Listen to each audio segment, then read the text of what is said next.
പറയുന്നത്. എന്റെ ക്ലാസ്സിൽ 60ഓളം കുട്ടികളാണുള്ളത്. ഒരുപാട് രാജ്യക്കാരുണ്ട്, ജസായിരികളുണ്ട്, യമനികളുണ്ട്, സൗദികളുണ്ട്, ഒരുപാട് നാട്ടുകാരുണ്ട്.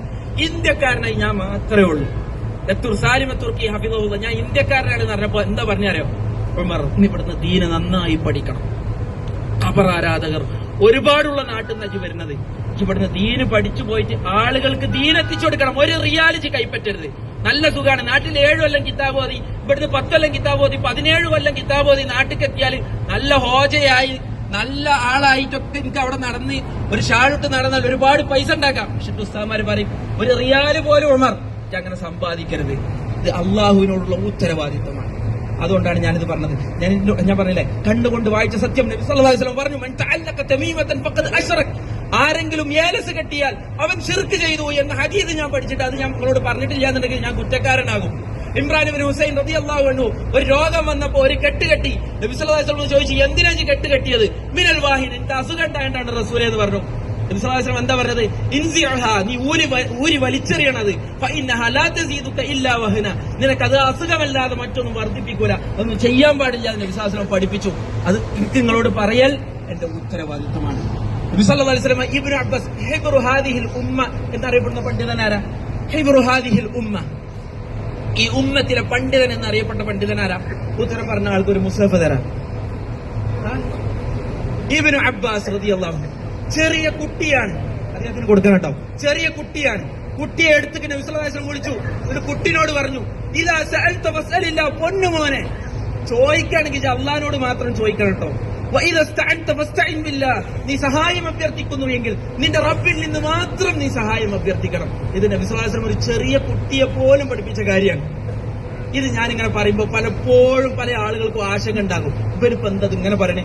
ഹറമിലെ ഉസ്താദുമാർ ഇതാണ് പഠിപ്പിക്കുന്നത്, നാട്ടിൽ ഞങ്ങൾ വേറെയാണ് കേൾക്കണത്, എന്താണ് ഇതിനൊരു പരിഹാരം? ഒരാൾ ചോദിച്ചത് അതാണ്.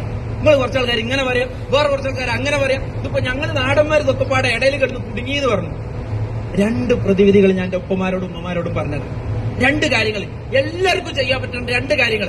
ഒന്നാമത്തെ കാര്യം, നിങ്ങളെ അൽ ഹാജ് വൽ ഉമ്മാറു വഖ്തുള്ള, ഹജ്ജ് ചെയ്യാൻ വന്ന ഒരാൾ, ഉംറയ്ക്ക് വേണ്ടി വന്ന ഒരാൾ, അവർ അള്ളാഹുവിന്റെ ദൗത്യവാഹകരാണ്. ഇൻസഅലൂഹു, അവരെങ്ങാനും അള്ളാഹിനോട് ചോദിച്ചാൽ അള്ളാഹു അവർക്ക് ഉത്തരം കൊടുക്കുമെന്നത് അള്ളാഹിന്റെ വാഗ്ദാനാണ്. നിങ്ങൾ ഇവിടുന്ന് പ്രാർത്ഥിക്കണം, അള്ളാഹിനോട് പറയണം, അള്ളാഹുവേ എന്റെ നാട്ടില് ദീനിന്റെ വിഷയത്തിൽ ഒരുപാട് അഭിപ്രായ വ്യത്യാസങ്ങളാണ്.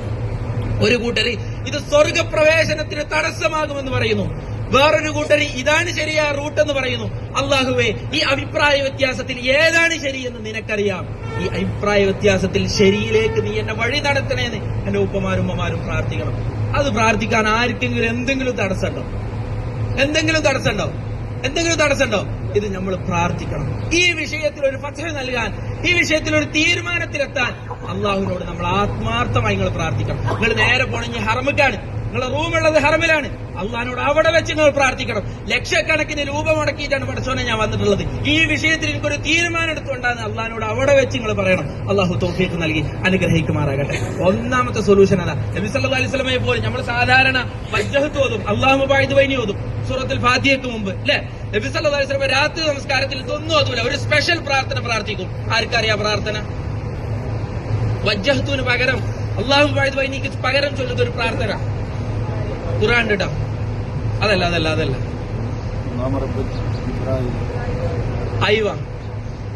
അയ്വ അതാണ്. അല്ലാഹുമ്മ റബ്ബ ജിബ്രീല വമീകാഈല വഇസ്രാഫീല ഫാത്തിറസ് സമാവാതി വൽ അർദ് ആലിമൽ ഗൈബി വശഹാദ അൻത തഹ്കുമു ബൈന ഇബാദിക ഫീമാ കാനൂ ഫീഹി യഖ്തലിഫൂൻ ഇഹ്ദിനി ലിമഖ്തുലിഫ ഫീഹി മിനൽ ഹഖ് ബിഇദ്നിക ഇന്നക തഹ്ദി മൻ തശാ ഇലാ സിറാത്തിൻ മുസ്തഖീം. എന്താ ഇതിന്റെ അർത്ഥം? പടച്ചോൻ എന്റെ നാട്ടിൽ ഒരുപാട് അഭിപ്രായ വ്യത്യാസങ്ങളുണ്ട്, ആ അഭിപ്രായ വ്യത്യാസത്തിൽ നീ എന്നെ ശരിയിലേക്ക് വഴി നടത്തണേ എന്നാണ് പ്രാർത്ഥനയുടെ അർത്ഥം. ഇതാണ് ആര് പ്രാർത്ഥിച്ചിരുന്നത് എന്നും നബി സല്ലല്ലാഹു അലൈഹി വസല്ലം. അപ്പൊ നമ്മൾ എത്രമാത്രം പ്രാർത്ഥിക്കണം? ഉമർ ഇബ്നുൽ ഖത്താബ് തന്നെ അധികരിപ്പിച്ചിരുന്ന പ്രാർത്ഥന, അല്ലാഹുമ്മ അരിനൽ ഹഖ്ക ഹഖ്കൻ വർസുഖ്ന ഇത്തിബാഅ വഅരിനൽ ബാത്തില ബാത്തിലൻ വർസുഖ്ന ഇജ്തിനാബ. അല്ലാഹുവേ സത്യത്തെ സത്യമായി നീ എനിക്ക് കാണിച്ചെന്നാൽ മാത്രം പോരാ, അത് പിൻപറ്റാനുള്ള തൗഫീഖ് പടച്ചോൻ നീ എനിക്ക് നൽകി അനുഗ്രഹിക്കണം. അരിനൽ ബാത്തില ബാത്തിലൻ, ബാത്തിലിനെ ബാത്തിലായി പടച്ചോൻ നീ എനിക്ക് കാണിച്ചെന്നാൽ മാത്രം പോരാ, ജീവിതത്തിൽ നിന്ന് പാടെ അത് ഒഴിവാക്കാനുള്ള തൗഫീഖ് നീ എനിക്ക് നൽകണമെന്ന് ആരധികമായി പ്രാർത്ഥിച്ചിരുന്നു? ഉമർ ഇബ്നുൽ ഖത്താബ് റളിയല്ലാഹു അൻഹു. അപ്പൊ നമ്മൾ എത്രമാത്രം പ്രാർത്ഥിക്കണം? അത് നമ്മൾ പ്രാർത്ഥിക്കണം. ഒന്നാമത്തെ വസിയത്ത്. രണ്ടാമത്, കോഴിക്കോട് വലിയ കാതിന് അറിയുന്നത് കോഴിക്കോട് വലിയ കാല ഇമ്പിച്ചിക്കോയ തങ്ങൾ അറിയോ നിങ്ങൾക്ക്? അറിയോ? അദ്ദേഹം എഴുതിയൊരു ഖുർആനിന്റെ പരിഭാഷ ഉണ്ട്. ശിഹാബ് തങ്ങളാണ് അതിന് അവതാരിക എഴുതിയിട്ടുള്ളത്. ആ പരിഭാഷ തിരൂരങ്ങാടി ബുക്ക് സ്റ്റാളുകളിൽ നിങ്ങൾക്ക് വാങ്ങാൻ കിട്ടും. അത് വാങ്ങി കുളിച്ച് വുളു എടുത്ത് 2 റക്അത്ത് നമസ്കരിച്ച് നല്ല നീയത്തോടുകൂടി ആദ്യം മുതൽ അവസാനം വരെ വായിച്ചു കഴിഞ്ഞാൽ ഞാൻ ഈ പറഞ്ഞതിൽ നിങ്ങൾക്ക് സംശയം ഉണ്ടെന്നുണ്ടെങ്കിൽ അതിനുള്ള ഉത്തരങ്ങളൊക്കെ ഇല്ല. അത് നിങ്ങൾ വായിക്കണം. പണ്ട് കാലത്ത് 450 ഉറുപ്പ്യ ഗ്യാസും കുറ്റിക്ക്, പെട്ടെന്ന് അത് 950 ഉറുപ്പ്യാക്കി. എന്നിട്ട് അറിഞ്ഞു 500 രൂപ നിങ്ങൾക്ക് സബ്സിഡി ആയിട്ട് ബാങ്കിക്ക് വരും എന്നറിഞ്ഞു. എന്നിട്ട് ഉമ്മാരൊക്കെ ബാങ്കിന്റെ കണക്ഷൻ എടുക്കാൻ ഓടി. ഗ്യാസിന്റെ കണക്ഷൻ ഉമ്മാരെ പേരിൽ ആക്കണം എന്നും പറഞ്ഞു. ഓർമ്മയില്ലേ നിങ്ങൾക്ക്? എന്റെ ഉമ്മാന്റെ ബാങ്ക് അക്കൗണ്ടിക്കും 500 ഇങ്ങനെ വന്നു. ആദ്യം 2-3 മാസമൊക്കെ ഉമ്മ എടുത്തു. പിന്നെ വന്ന പൈസ ആരോ അടിച്ചുകൊണ്ട് പോയി. അപ്പൊ ഞങ്ങള് മക്കളൊക്കെ പാടെ ഇളകി. അവിടെ പോയപ്പോ ഓല് പറഞ്ഞ്, നിങ്ങൾ എന്തിനാ നിങ്ങൾക്ക് മെസ്സേജ് ബാങ്കിൽ നിന്ന് മെസ്സേജ് വന്നപ്പോ എന്തിനാ ഓക്കെ കൊടുത്തത്? നിങ്ങളെ ബാങ്കിൽ നിന്ന് പൈസ പോയി. അപ്പൊ എന്താ ഇംഗ്ലീഷിലാ മെസ്സേജ് വന്നത്. ഇംഗ്ലീഷ് അറിയാത്ത ഒരാൾ ഇന്നത്തെ കാലഘട്ടത്തിൽ പറ്റിച്ചൂടെ? 12 കൊല്ലം കിതാബ് ഓതിയതിന്റെ അടിസ്ഥാനത്തിലാണ് ഞാൻ പറയണത്. 12 കൊല്ലം കിതാബ് ഓതിയതിന്റെ വെളിച്ചത്തിലാണ് ഞാൻ പറയണത്. അറബി അറിയാത്ത ഒരാളെ ദീനിയായി ആത്മീയമായി നല്ല പറ്റിക്കണം. അതുകൊണ്ടാണ് എന്റെ ഉമ്മമാരോട് പറഞ്ഞത്, ഒരാളുടെ മുന്നിലും നമ്മളെ തലച്ചോറ് പണയം വെക്കാൻ പാടില്ല. പണയം വെക്കുന്നു എങ്കിൽ അള്ളാന്റെ റസൂൽ സല്ലല്ലാഹു അലൈഹി വസല്ലമയുടെ മുന്നിലല്ലാതെ നമ്മൾ പണയം വെക്കാൻ പാടില്ല. ഞാൻ പറഞ്ഞത് നിങ്ങൾ തൊണ്ട തൊടാതെ വിഴുങ്ങണമെന്ന് പറയണില്ല. നേരെ മറിച്ച് നമ്മളൊക്കെ എന്ത് ചെയ്യണം? പഠിക്കാനൊരു താല്പര്യം കാണിക്കണം. അല്ലാഹു സുബ്ഹാനഹു വ തആല സത്യമേതെന്ന് എനിക്കും നിങ്ങൾക്കും കാട്ടിത്തന്ന് അനുഗ്രഹിക്കുമാറാകട്ടെ.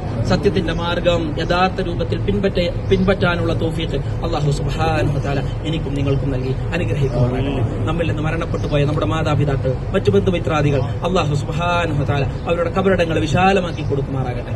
അവരെയും നമ്മളെയും അവരുടെ ജന്നാത്തുൽ ഫിർദൗസിൽ ഒരുമിച്ച് കൂട്ടി അനുഗ്രഹിക്കുമാറാകട്ടെ. അല്ലാഹുമ്മ ഗ്ഫിർ ലിൽ മുഅ്മിനീന വൽ മുഅ്മിനാത്ത് വൽ മുസ്ലിമീന വൽ മുസ്ലിമാത്ത് വൽ അഹ്യാഇ മിൻഹും വൽ അംവാത് ഇന്നക മുജീബു ദഅവാതി യാ ഖാദിയൽ ഹാജാത്ത്. اللهم أجرنا من النار، اللهم أجرنا من النار، اللهم أرنا الحق حقا وارزقنا اتباعه وأرنا الباطل باطلا وارزقنا اجتنابه. اللهم يا مقلب القلوب ثبت قلوبنا على دينك، اللهم يا مصرف القلوب صرف قلوبنا على طاعتك. ربنا آتنا في الدنيا حسنة وفي الآخرة حسنة وقنا عذاب النار.